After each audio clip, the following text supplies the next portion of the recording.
Michelle, and I'm an instructor here at Yoga from the Heart. And today I'd like to talk about our Beginner's Basics workshop on Saturday, April 26th from 1 to 2:30. So I invited Becky, one of our lovely new students here at the studio, to talk about what it was like being a beginner and what are some of the things she wants to know or wanted to know as a beginner. So Becky, welcome. Thank you. Thanks for having me. Thank you for being here. Tell us how long you've been practicing. I started with you all in January. So Becky's been practicing about 4 months. Tell me one of the things that you found the most challenging as a beginner. Downward dog. Downward dog. So probably anyone has heard about downward facing dog, no matter whether you've been practicing yoga or not. So I understand that.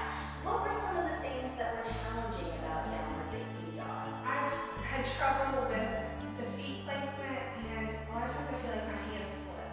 Okay, great. So what we're going to do is we're going to ask Becky to take downward facing dog, and we're going to try to address some of her questions or things that she wants to know about that pose.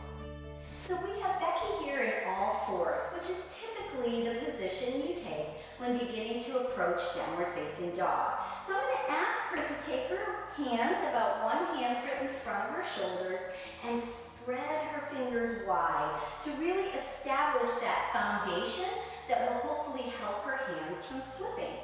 And one of the other things that happen to us that our hands slip is because it's hard to work the legs by straightening them with our hamstrings being tight. And most of us know what that's like.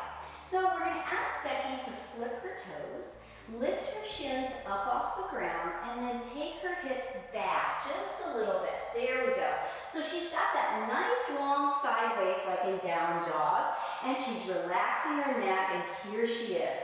And now that she's been practicing for a while, I'm going to ask her to begin to straighten her legs and take her heels towards the earth. Beautiful. So now one of the things that Becky asked about was feet placement. So typically your feet and your hands are in alignment, and usually your feet are then hips distance apart. Beautiful. I'm going to ask her to bend her knees, come back into that modified downward facing dog. Good job. Beautiful. And then all the way down to her knees. So we look forward to seeing you here this Saturday, April 26th from 1 to 2:30 at Beginner's Basics. Thank you.